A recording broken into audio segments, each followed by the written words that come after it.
오늘부터는 이제 빌립보서 강의가 3개월에 걸쳐 이렇게 시작되게 됩니다. 그래서 오늘은 사실 서론의 서론입니다. 그래서 조금 내용이 길고요. 서론을 잘 들으셔야 됩니다. 원래 그러잖아요. 가장 중요한 것은 광고를 잘 들어야 되듯이 저희들 시작할 때 내용이 정보가 오늘은 많습니다. 그래서 나중에 오디오로 나오게 되면 여러분들이 첫 번째 강의를 2번, 3번 들어보면 전체적인 흐름과 이 내용에 대한 구조를 이해를 하면 나중에 빌립보서가 잘 이해가 되게 됩니다. 그래서 오늘 강의가 조금 딱딱하더라도 말씀이 여러분들이 잘 새겨서 소화하시길 주의 이름으로 축복합니다. 저는 성경 역사상 가장 바른 복음을 전했던 사람을 꼽으라면 주저하지 않고 사도 바울이라고 얘기를 하고 싶습니다. 초대교회 시대는 신학적으로 굉장히 혼란한 시대였습니다. 왜냐하면 예수님이 성육신 하시고 3년간의 공생의 사역을 마치신 후 12제자를 중심으로 급속도로 복음이 전파되기 시작했습니다. 예루살렘 교회를 통해 안디옥 교회를 통해 그리고 아시아와 유럽으로 이렇게 확산되었던 거죠. 하지만 예수님과 함께 거하며 주님의 말씀을 들었던 사람들과 그리고 죄송합니다. 그리고 예수님과 관계없이 예수님이 하셨던 그 사역을 들은 사람들, 그런 사람들과의 신앙의 온도차는 다를 수밖에 없는 거예요. 우리도 그렇잖아요. 여러분이 경험한 하나님에 대해서 이야기하면 굉장히 말을 잘할 수 있는데 누군가 어떤 간증을 듣게 되면 은혜는 되는데 그것이 나의 하나님으로 이렇게 접목하기가 쉽지는 않아요. 그래서 항상 우리가 얘기하는 게 내가 경험한 나의 하나님이 필요하다고 늘 이렇게 고백하게 되는 겁니다. 그래서 제대로 그리스도 신학이 정립되기 전에 수많은 이단들이 활개를 치고 있었어요. 믿음으로 가는 길, 구원의 길 가는 길을 혼탁하게 합니다. 근데 대표적인 이단들이 두 종류가 있었어요. 그게 유대주의자들과 그노시스, 즉 영지주의자들이었습니다. 근데 그들의 주장을 한마디로 요약하면 예수만으로 충분하지 않다라고 얘기하는 거예요. 예수님 외에 플러스 하나가 더 필요하다. 이게 다른 복음이에요. 바른 복음은 예수님만으로도 충분하다는 거예요. 그분이 우리의 유일한 구원의 길이고 우리 인생을 붙들고 회복시키시고 살리시는 분입니다라는 것을 선포하는 것은 바른 복음인데 그러지 않은 것은 다른 복음이었던 거예요. 그래서 바울 사도는 이 다른 복음을 전하는 것, 그것을 듣고 흔들리는 사람들에게 아주 무서운 경고를 하게 되는 거예요. 우리 갈라디아서 1장 6절에서 9절인데 우리 한번 읽어보겠습니다. 6절부터 시작.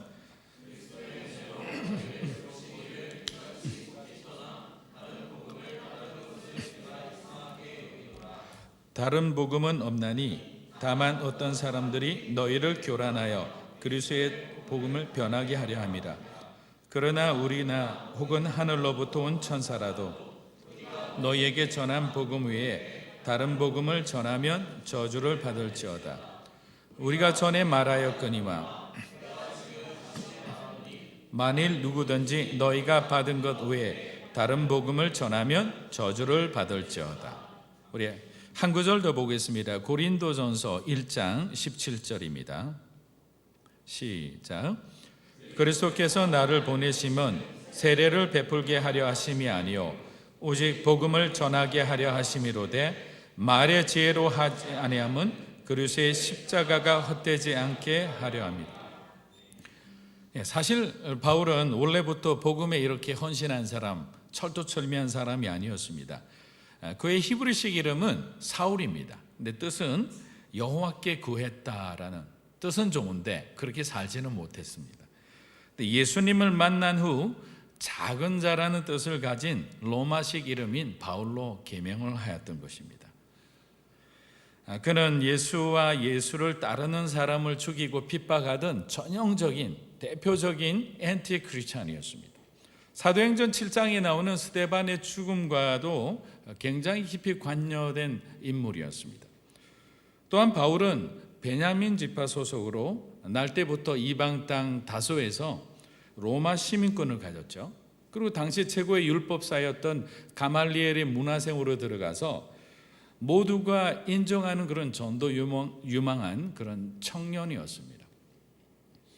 요즘 말로 하면 토털 스펙을 자랑하는 엄친아 사울이었는데, 그렇게 철저한 유대주의자였던 그가 사도행전 9장에 다메섹으로 가는 길에 예수님을 만나게 됩니다. 이 바울의 회심 사건을 많은 신학자들 이렇게 표현합니다. 예수님의 성육신 사건 이후에 가장 위대한 사건이다.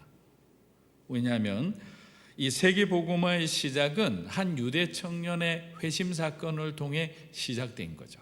영적인 지도가 바뀌는 거예요. 선교 지도가 아주 새롭게 쓰여졌기 때문입니다. 그런데 하나님은 회심한 그 바울을 15년이라는 긴 시간 동안에 충분히 훈련시킵니다. 그의 인격을 다루기 시작합니다. 그의 성품을 다룹니다. 올바른 믿음을 갖고 이방인의 사도로서 살아갈 수 있도록 그의 믿음을 하나님은 단련시킨 것입니다. 그리고 예루살렘 교회가 아니라 새로 부흥하는 안디옥 교회로 보내서 본격적인 선교 사역을 맡기게 됩니다.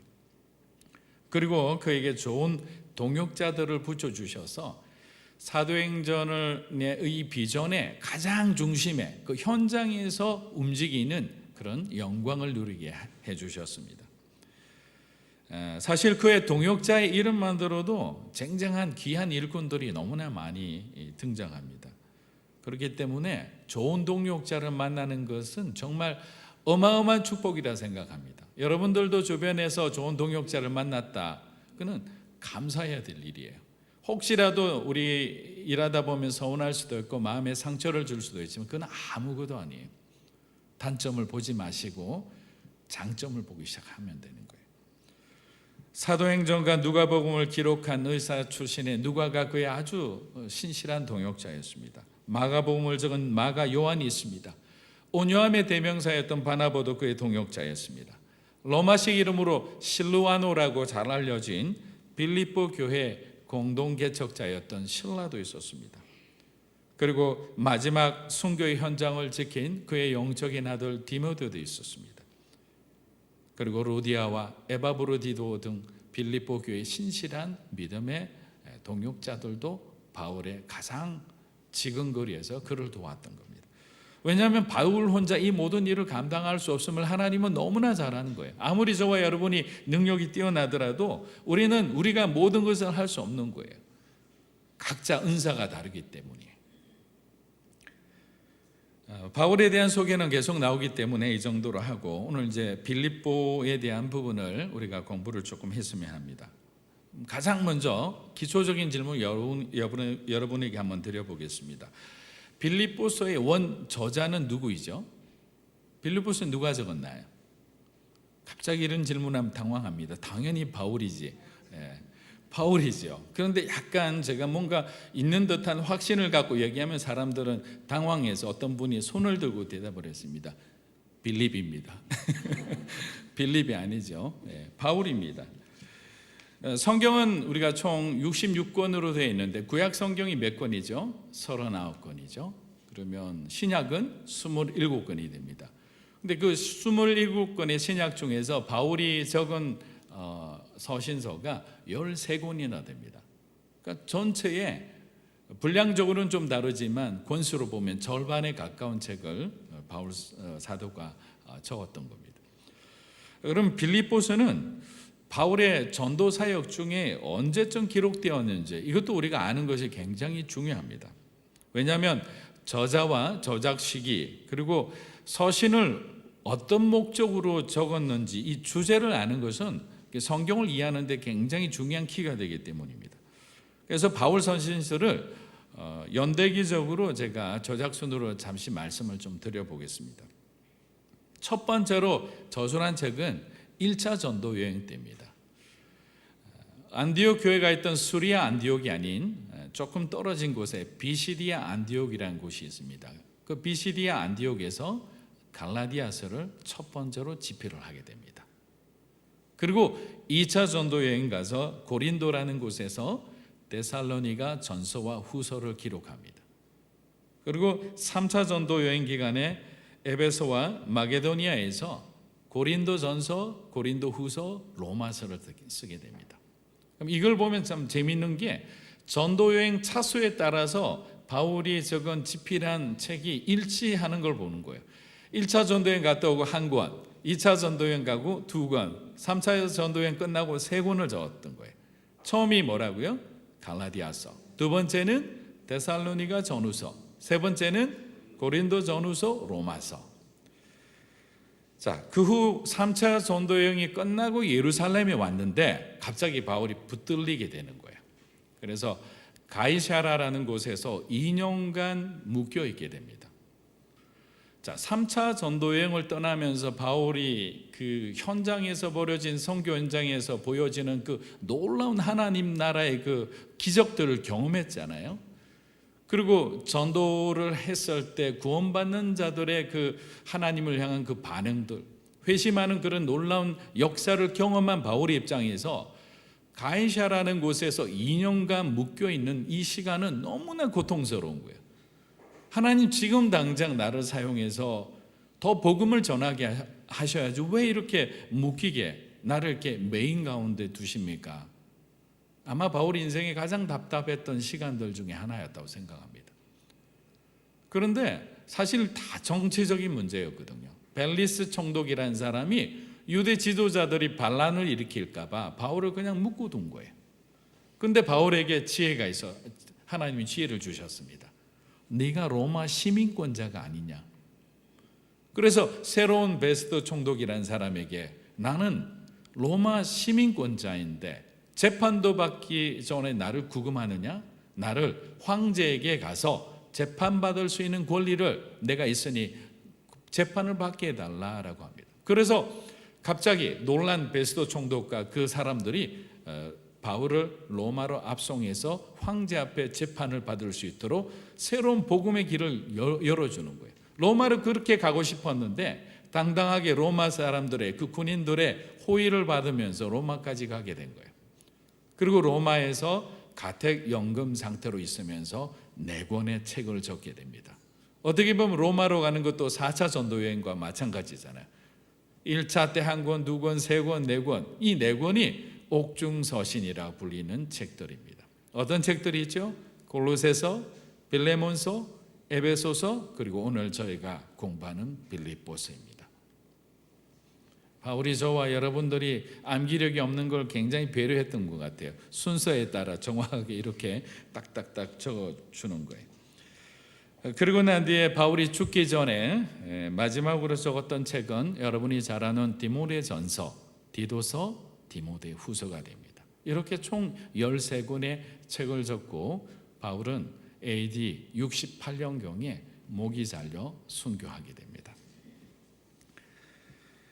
두 번째 드리는 질문은 빌립보 교회는 그럼 누가 세운 교회입니까? 누가 세웠죠? 2차 전도 여행 때입니다. 2차 전도 여행 때 바울과 실라가 이 개척을 한 교회가 바로 빌립보 교회였던 겁니다. 사실 바울은 어디로 가기를 원했죠? 아시아 쪽으로 전도하기를 원했어요. 그런데 하나님이 강권적으로 바울의 꿈 가운데 나타나서 환상을 보여줍니다. 마게도니아인이 나타나서 건너와서 우리를 도와라고 하는 거예요. 건너와서 우리를 도와라. 가끔씩 우리도 그런 말을 들을 때가 있어요. 사실 일본이라는 나라도 일본 교회도 저희들에게 건너와서 도와달라고 했기 때문에 하용주 목사님을 통해 러브소나타나 CGN TV 사역이 시작되었다고 생각합니다. 그런데도 이럴 때 가끔 이런 우리가 원했던 계획이 아니라 방향이 틀어질 때는 이런 생각을 해봅니다. 우리의 행로를 바꾸시는 하나님, 우리의 환경을 변화시키는 하나님, 그럼 그 뜻은 무엇일까? 사실 하나님의 계획과 우리의 계획이 충돌할 때, 시간차가 있을 때 굉장히 우리는 갈등하기 쉽습니다. 그런데 오늘 바울을 볼 때는 변명이 필요 없습니다. 설명이 필요 없는 거예요. 이유가 필요 없는 거예요. 환상에 따라 순종하는 거예요. 깨달음을 주신 대로 그는 순종했습니다. 근데 여기에서 우리가 한 가지 짚고 넘어가야 될 것은 순종했는데 순종의 대가가 너무나 큰 거예요. 그러면 우리 마음이 억울해지기 시작합니다. 아니, 신학교 가기 싫은데 신학교 가줬더니, 목사 되기 싫은데 목사 되어줬더니, 여러분 정말 교회를 섬기기 힘들고 1년간 내가 스스로 조금 이렇게 쉬엄쉬엄 다녀야 되겠다고 생각했는데 목사님 부탁해서 손장도 하고 큐티 조장도 했더니, 아니 이런 웬걸, 가장 힘들고 어려운 사람들이 너무나 저와 여러분을 괴롭힌다고 생각해 보세요. 바울과 실라 입장에도 마찬가지인 거예요. 익숙했던 아시아로 가서 더 많은 복음의 씨앗을 뿌리면서 열매를 거둘 수 있는데 하나님은 전혀 경험이 없는 유럽으로 가라는 거잖아요. 우리의 행로를 바꾸실 때, 또 그다지 설명도 많이 안 해주실 때 저와 여러분의 믿음이 드러나게 되는 거예요. 언제 드러나느냐? 어려움 가운데 있을 때 우리의 믿음이 드러나게 돼 있는 거예요. 그런데 그런 억울한 가운데서도 바울과 실라는 묵묵히 자기에게 주은 소명의 길을 걸어갑니다. 그러면서 엄청난 하나님 주신 영적인 깨달음의 선물을 받았던 거예요. 그건 뭐냐? 너희들의 인생을 이끄는 것은 너희 자신이 아니라 부활하신 예수 그리스도라는 사실입니다. 저와 여러분의 인생을 이끄시는 분이 누구십니까? 성령 하나님이시잖아요. 예수님이시잖아요. 그 예수님이 우리 인생의 주인 된다라고 우리가 고백하고 인사하지만 그것이 내 삶에 실제 적용된다면 우리는 엄청난 영향력 있는 크리스찬이 될 수 있는 거예요. 세상과 타협하지 않는 거죠. 세상을 두려워하지 않게 되는 거예요. 그런데 그것이 내 믿음까지 내려오지 않으면 우리는 그만큼 갈등하게 되는 거예요. 불안해하는 거예요. 두려워하는 거예요. 걱정과 염려 가운데 빠져들어가는 거예요. 우리 말로는 그렇게 얘기하잖아요. 우리 문제보다 더 크신 하나님을 믿고 살아갑시다.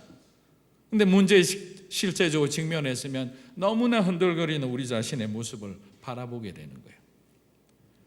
예수님이 우리의 삶의 유일한 생명이고 길이 되심을 믿으시길 주의 이름으로 축복합니다. 자, 빌립보라는 도시에 대해서 조금 알아보겠습니다. BC 360년경에 알렉산더 대왕, 얼마나 유명한 대왕이었나요? 그 대왕의 아버지인 빌립 2세가 이 도시를 건설했어요. 그래서 그 아버지 이름을 따서 빌립보라고 명칭했던 겁니다. 마게도니아의 수도는 여러분들이 잘 아는 데살로니가였어요. 그런데 실질적으로 빌립보는 데살로니가보다 더 영향력 있는 도시였습니다. 우리 사도행전 16장 12절을 한번 읽어보겠습니다. 사도행전 16장 12절 시작. 거기서 빌립보에 이르니 이는 마게도냐 지방의 첫 성이요 또 로마의 식민지라 이 성에서 수일을 유하다가. 자, 여기 보니까 첫 성이라고 그랬는데 이거는 first, second의 의미가 아니에요. 첫 번째 만나는 성이라는 그런 의미가 아니라 가장 중요한 이란 뜻을 갖고 있어요. 그럼 제가 직역하면 이렇게 되는 거예요. 거기서 빌립보에 이르니 이는 마게도냐 지방의 가장 중요한 성이었더라라고 해석할 수 있는 거예요. 여기에는 그럴 만한 이유가 있습니다. 왜냐하면 먼저 지리적으로 굉장히 중요한 위치를 차지하고 있었어요. 그리스 동북쪽에 위치하면서 에게해라는 아주 큰 바다를 끼고 있었기 때문에 육상의 어떤 교통에도 중심지였고요, 해상의 교통에도 중심지 역할을 했던 거예요. 그리고 특히 로마군이 세운, 우리가 나중에 배우게 되는데 에그나티아 도로라는 게 있어요. 로마는 항상 전쟁을 수행하기 전에 먼저 무엇을 했냐면 도로를 건설합니다. 길을 닦아요. 그래서 전혀 로마하고 관계없는데 로마 공병대가 와서 도로를 닦기 시작하면 그 주변에 있는 사람들이 긴장을 합니다. 왜? 대부분이 90% 이상이 군사도로인 거예요. 전쟁을 준비하는구나. 그래서 자기들이 살 길을 화친을 할 건지 로마와 전쟁을 할 건지를 결정하게 되는 거예요. 그런데 이곳이 이탈리아의 베니스라는 곳에서 제가 지도를 보니까 수평으로 이스탄불, 지금 당시에는 콘스탄티노플인데 지금은 터키 이스탄불까지 여기까지 1100km가 되는 아주 크고 긴 도로예요. 근데 과거에는 군사도로였지만 지금은 전쟁이 끝난 후에는 동양과 서양의 이 문물을 이렇게 교환하는 무역의 도로가 됐던 거예요. 얼마나 부유하겠습니까? 주변에 금광도 있는 거죠. 예수 안 믿을 이유가 100가지가 넘는 곳이 빌립보였어요. 그런데 하나님은 이런 곳에 복음을 전하라고 바울과 실라를 보내는 거예요. 저와 여러분을 꼭 보내도 쉬운 곳을 잘 보내지지 않는 것 같아요. 정말 뭔가 이렇게 뚫어내기 힘드는 곳, 관계가 어려운 것들, 복음 전하기가 정말 까다로운 곳에 갑자기 툭 하고 어떤 소명을 줘서 보낸다. 순종하기가 쉽지가 않죠. 그런데 빌립보 사람들이 또 예수를 받아들이기 힘든 또 하나의 큰 어떤 이유가 있었어요. 그게 뭐냐면 보통 이제 로마의 어떤 정책은 뭐냐면 자신들에게 화친을 하고 항복을 하면 그 민족에게 자치권을 주었어요. 유대도 마찬가지예요. 유대에 빌라도란 총독도 있었지만 분봉왕이라고 헤롯이라고 따로 우리들 그 유대를 다스리는 왕을 두는 것을 허락을 했던 거예요. 근데 이 빌립보 사람들은 어떤 식민지 도시보다 로마를 사랑했어요. 로마를 숭배했던 거예요. 그러니까 이 사람들은 자신들이 로마의 식민지라는 것을 자랑으로 여겼던 거예요. 로마 입장에서 볼 때는 이 도시가 특별한 도시가 된 거죠. 그래서 이 도시에게 전략적으로 퇴역한 충성도가 높은 많은 군인들을 이주시킵니다. 그리고 로마 시민권을 빌립보에 사는 모든 사람에게 그 시민의 권리를 부여합니다. 그래서 법률적으로, 행정적으로, 어떤 군사적으로 빌립보에 있는 모든 사람들은 로마에 있는 사람하고 동일한 그런 어떤 혜택을 받았던 거예요. 뼛속까지 로마인들이었어요.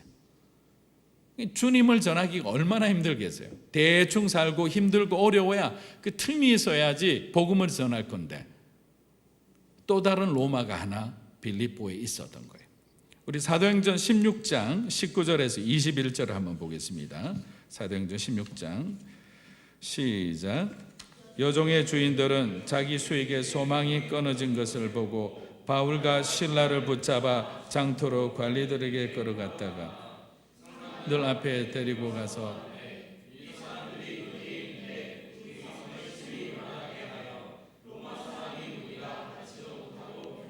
못할 풍속을 전한다 하거늘. 자, 점치는 요정을 통해 돈을 벌던 주인이 바울과 실라가 여종에서 귀신을 쫓아냈어요. 보통 우리가 데리고 있던 사람이 어려운 가운데 있다가 해방되게 되면 우리의 마음은 어떨까요? 좋아야 되잖아요. 근데 자기의 이익에 손해가 되니까 이 사람이 바울과 실라를 고소해서 이렇게 감옥에 갇히는 그런 상황이 되는 거예요. 그러면서 자기가 뭐라고 하냐면 로마 사람이라는 거예요. 실제로 보면 로마 사람이 아니잖아요. 식민지 사람인 거죠. 이 정도로 거기 사는 시장에 있는 어떤 시종 잡배와 같은 사람들도 로마인이라는 긍지를 가질 정도로 굉장히 단단했다라고 보면 되는 거예요. 제가 일본 얘기를 자주 하는 것은 일본에서 지난 15년간 선교 사역을 했기 때문에 제가 또 보고 경험한 부분들이 있어서 가끔씩 예화를 들기로 합니다. 일본에서 복음을 전하기 힘든 가장 큰 이유가 뭐냐면 죄에 대한 의식이 없어요. 왜냐하면 죄는 있는데 죄라는 것은 있지만 자기에게 이렇게 소위 말하면 신사나 이런 데 가서 조상을 위해서 공양을 드리게 되면 조상의 언덕을 통해서 자기의 죄가 일주일 안에 강물에 흘러가서 없어진다고 생각하는 거예요. 죄는 있는데 죄의식이 없어요. 그러니까 신사에 가서 한번 딱 하고 드리고 난 뒤에 그 다음에 나는 죄가 죄인이 아니라고 생각하는 거예요. 로마에서 로마 황제를 숭배하는 그런 사람들의 어떤 의식 구조와 일본 사람들 안에 있는 이 죄에 대한 잘못된 의식 구조는 복음을 받아들이기가 너무나 힘든 거예요. 그런 빌립보에 바울과 실라가 나타났던 거예요. 근데 그 만남은 드라마틱한 만남을 통해 시작되는 겁니다. 자, 바울과 실라가 이 제2의 로마인 빌립보에 도착하자마자 회당을 찾았습니다. 예배를 드릴 곳이 있는지, 또 디아스포라 된 크리스찬들이 있기 때문에 그 사람들을 수소문하기 시작했습니다. 그런데 그때 만난 사람이 루디아라는 한 여인이었습니다. 그들과 함께 강가에 가서 예배를 드립니다. 예배를 드리고 그 예배 안에서 얼마나 큰 감격이 있었을까요? 우리도 그렇잖아요. 해외에 갔는데 한국말 하는 사람 보면 괜히 한 번씩 들여다보고 괜히 반갑고 말 걸고 싶고 그런 마음이랑 똑같은 거예요. 크리스찬이란 이름 하나로 같이 예수님을 믿는다는 그 신앙의 동역자라는 그 하나만으로도 그렇게 마음의 위로가 되고 힘이 되는 거예요.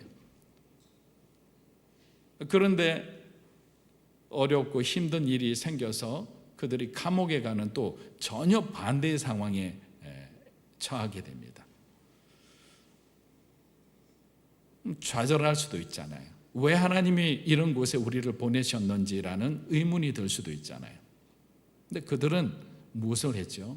어렵고 힘든 가운데서 하나님을 찬양하기 시작했던 거예요. 찬양하기 시작하니까 옥문이 열립니다. 그들을 묶고 있던 착고가 풀리기 시작합니다. 우리를 올가매던 모든 것이 것으로부터 해방되고 자유하게 되는 그 순간에 하나님께서는 그곳에 있는 간수들을 구원받게 해주시는 거예요. 나중에 우리가 공부하다 보면 놀라운 것이 간수가 빌립보 교회 장로가 되어 있는 거예요. 있을 수 없는 그런 일들을 통해서 하나님은 하나님의 동역자들을 예배하고 계시는 거예요. 드라마틱한 만남을 통해서 바울과 빌립보 교회는 처음부터 특별한 관계로 이렇게 맺어지게 됩니다. 저는 바울에게 빌립보 교회는 어떤 교회냐? 너무나 사랑스러운 교회죠. 잊을래야 잊을 수 없는 교회입니다. 마음의 고향과 같은 그런 교회인 거예요. 그래서 만남이라는 것은 너무나 중요한 거예요. 성경에도 소중한 만남에 대한 얘기가 너무나 많이 있습니다. 다윗과 요나단의 만남을 생각해 보십시오. 엘리사와 나아만 장군의 만남을 생각해 보십시오. 이사야와 히스기야, 보아스와 루스의 만남, 12제자와 예수님과의 만남을 통해 하나님은 기적을 일으키기도 하고 회복을 주시기도 하고 하나님의 놀라운 일을 행하시기도 하는 거예요. 그래서 저는 여러분들과 함께 꼭 우리가 빠지지 않고 기도해야 되는 것이 만남의 축복을 놓고 기도하자는 거예요. 앞으로 우리 자신의 미래에 수많은 사람들을 만나게 되는데 이 만남의 축복을 허락해 달라고, 특별히 여러분의 자녀를 위해 기도할 때는 더욱더 우리가 집중적으로 간절하게 기도했으면 좋겠어요. 하나님, 우리 자녀들이 믿음의 배우자를 만나게 해주십시오. 훌륭한 스승을 만나게 해주십시오. 좋은 영적 멘토와 교회와 영적 지도자를 만나게 해주십시오.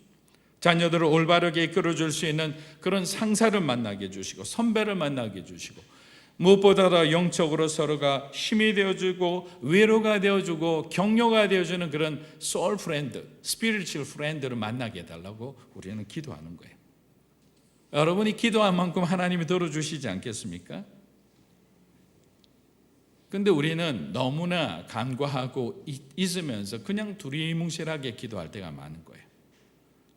만남의 축복을 놓고 기도하는 여러분이 되기를 주의 이름으로 축복합니다.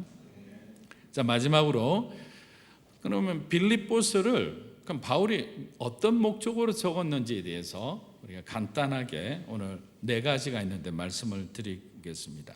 첫 번째는 자신을 위해 기도와 물질로 후원하는 동역자인 빌립보 교회에 감사를 표현하기 위해서입니다. 우리 빌립보서 1장 3절에서 5절을 한번 읽어보겠습니다. 빌립보서 1장 3절에서 5절입니다. 시작. 내가 너희를 생각할 때마다 나의 하나님께 감사하며 간구할 때마다 너희 무리를 위하여 기쁨으로 항상 간구함은 너희가 첫날부터 이제까지 복음을 위한 일에 참여하고 있기 때문이라.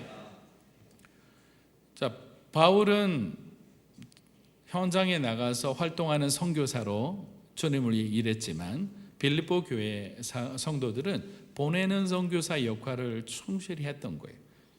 너희들이 적극적으로 협력하고 함께 해줘서 고맙다. 바울은 이 모든 것을 당연하다고 여기지 않았어요. 우리가 인간관계가 좀 어려워지는 건 언제냐면 내가 받는 여러 가지 크고 작은 혜택이 당연하다고 생각할 때입니다. 가정에서도 마찬가지입니다. 남편과 아내나 자녀들 서로가 보면 당연하다고 여기는 순간 마음이 불편해지기 시작하는 거예요. 당연한 것은 아니잖아요. 작은 말이라도 고마워. 물 한 잔 갖다 줘도 고마워. 안 그래도 이렇게 목이 말랐는데 이렇게 배려해 주니 고맙다. 여러분들도 그렇잖아요. 조금 껄끄러운 사람인데 어떻게 할까? 근데 또 싸운 것은 아니고 어정쩡한 상태로 있는 그 관계들이 꼭 있어요, 보면. 그러면 그때 어떻게 하느냐? 뭐 몸에 좋고 안 좋고를 떠나서 커피 한 잔 딱 태워서 옆에 갖다 놓는 거예요. 먹고 마시라고. 그러면 아무것도 아닌데 나를 위해서 뭔가 배려한 거잖아요. 근데 그 차 한 잔이 마음의 문을 열어 이렇게 벌어진 이 틈이 이렇게 메워지는 거예요. 괜히 따뜻한 마음을 느끼는 거예요. 바울은 빌립보 교회 성도들이 최선을 다해서 자기를 돕는 것을 알고 그에 대해서 꼭 감사하는 말을 전하고 싶었던 거예요. 두 번째는 바울이 생각보다 로마에서의 투어 기간이 길어진 거예요. 그러면 어떤 생각을 하느냐면 자기가 장기간 매여 있으니까 여기에 대해서 혹시라도 오해할 수 있는 빌립보 성도들에게 설명을 해줘야 되겠다는 생각을 하기 시작한 거죠. 자, 왜 그러냐면 바울의 매임은 복음의 매임이 아니라는 것을 얘기해 줘야 되는 거예요. 내가 육신은 나는 로마 감옥에 매여 있지만 하나님의 복음은 매일 수 없는 것이라는 거예요. 그리고 두 번째는 바울의 매임이 하나님의 능력의 부족이 아니라는 것을 또 정확하게 가르쳐 줘야 돼요. 왜냐하면 이렇게 생각할 수 있잖아요. 아직까지 믿음이 충만하지 않기 때문에 아니 전능하신 하나님이 위대하신 하나님이 왜 우리 바울 목사님을 주님을 위해 당신을 위해 일하는 이 목사님을 왜 저렇게 로마 감옥에 오랫동안 가두어 놓으실까? 우리가 믿는 하나님이 정말 살아계신 하나님이실까라는 신앙적 의문이 드는 거예요. 고난이 지속되면 우리 마음 가운데도 그런 의문이 들 수밖에 없어요. 하나님 언제까지입니까? 언제까지 내가 견뎌야 됩니까? 언제까지 내가 이런 궁핍함과 이런 어려움 가운데 살아야 합니까? 이런 질문이 들 때 바울은 그렇지 아니하다. 그곳에는 하나님의 뜻이 있다라는 것을 알려주기를 원했던 거예요. 또한 바울은 자기는 매임의 상태에 있으나 이 매임이 이제는 끝이 날 것이다. 그리고 하나님께서 더 큰 열린 비전을 우리에게 주실 것이라는 것을 그들에게 다시 한번 신앙적인 믿음의 어떤 동기부여를 하기를 원했던 거예요.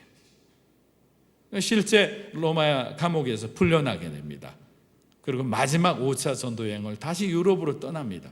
그리고 드로아라는 곳에서 붙들려서 로마의 두 번째 2차 투옥이 되면서 그가 순교하게 된 거예요. 바울은 지금 편지를 적은 대로 하나님은 그대로 이행해 주신 거예요. 바울의 말이 거짓이 안 되게끔. 자, 세 번째는 빌립보 교회의 여러 가지 문제를 듣게 되는 거죠. 정말 교회와 공동체는 사실 우리가 죄인들이기 때문에 인간관계 문제가 너무 많은 거예요. 그래서 실질적으로 교회 내 갈등들, 불화들을 사람들의 이름을 지적하면서 이렇게 얘기를 하는 거예요. 저희도 믿음으로 사는 교회가 만약에 지금 뭔가 어려움이 있었다. 근데 제가 저기 아프리카에 가서 뭔가 복음 사역을 하는데 돌아오려면 6개월 이상 걸린다. 그럼 제가 오일기 목사님 하면서 이름을 한 명 한 명 하는 거죠. 우리 찬양팀 안에 뭐가 문제가 있다. 그럼 찬양팀 안에 호중아 정신 차려라. 뭐 이렇게 할 수도 있는 거죠.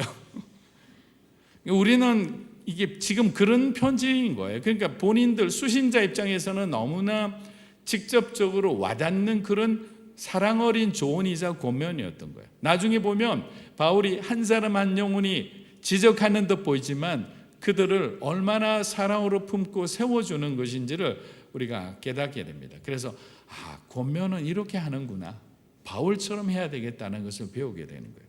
마지막 네 번째는 디모데와 에바브로디도를 바울의 후계자로 빌립보 교회에게 추천을 하고 있는 거예요. 저는 이곳에서 참 감동을 받습니다. 자신의 뒤를 이어 충분히 목회할 수 있는 사람임을 바울이 직접 보증해 주고 있는 거예요.